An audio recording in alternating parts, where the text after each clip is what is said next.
guest we have, many of you have met because he's been gracious enough to come into our state many times. And he represents you. He represents me. He represents so many of us who have wondered what happened and can this really be what they're saying. To the man who asked a question at just the right time, we welcome Joe the Plumber.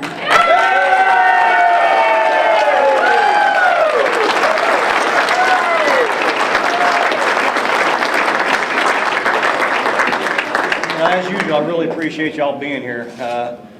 This new line of work I find myself in, it makes it hard to be a redneck anymore. I do. I mean, me and my buddies, we just don't get along too much anymore. I mean, they're sitting there talking about their fishing poles and their guns and their knives and all that good stuff, and I pull out my Mac.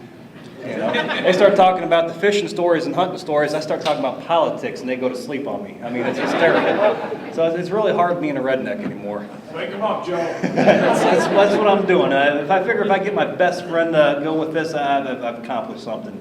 But listen, normally I'm yelling at you guys because I figure it's all our fault that we're where we're at, and I'm not going to stop. Let's see, political correctness. That's one of the things I really like talking about these days. A good friend of mine corrected me. It's actually called political castration. And there's truth to that. I mean, I find it absolutely absurd I became famous for doing what Americans ought to be already doing. I mean, quite honestly, I was given a job interview to Barack Obama. You guys need to do that too, to your senators, your congressmen. You need to give them job interviews. If they're not cutting the mustard, you need to get them out of there. That's what we're supposed to do as Americans. That's our job. You guys have been...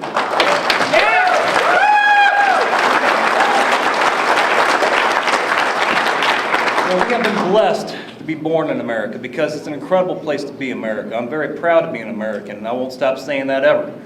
Now, being an American, there's a certain amount of responsibility that comes with that. You don't get to be an American and go do whatever you want to do. You actually have to be involved in your government to some degree. You can't expect not to know anything and be free. You just can't do it. And we've been doing that for the last 40 years, and look where we're at. Now, I get talked about not being an expert on a lot of subjects, and you're right, I'm not. I'm not an expert. But look where the experts have gotten us. All right? Now, you need to speak your mind. As Americans, we've done that for years. I don't know where we've lost it in the last 20 or 30 years, but you have to speak your mind. You have to be blunt. It's black and white. Now, I don't believe in African American, Irish American, German American. I don't believe in any of that stuff. You can't have two loyalties, as Theodore Roosevelt said. Now, he might have started the Progressive Party, but he got that right. You cannot have two loyalties. You're an American or you're not. End of story. Bottom line. You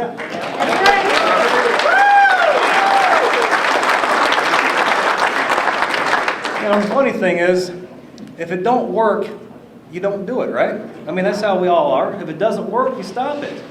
And that's what we as American peoples have to remind these politicians. I mean, being a politician is like being a weatherman. It's the greatest two jobs in the world. You have to have no results, yet you get to keep your job. You know, and as funny as that may be, it's very sad. Because we as Americans do not hold our politicians accountable. We just don't do it. Now, we're here right now. And look at all the people here. I mean, 2 years ago, we would not have seen this. So you guys are doing an incredible job, and that I really thank you. I thank you for two reasons. Because I'm here for selfish reasons only. I don't care about you guys. I really don't. I care about my son, and I care about my country. That's why I'm here.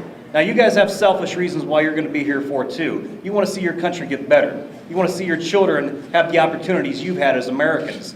So, and I don't mean that meanly. I don't care about you all. You guys are nice people. But ultimately, you're here because you want to see something done.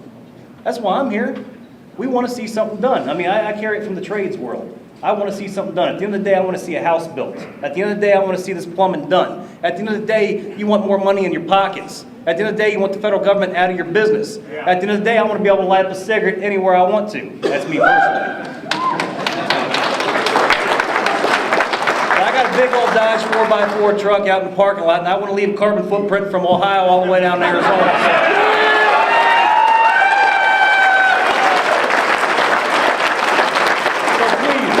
Please do me a favor. Get busy. Thank you very much.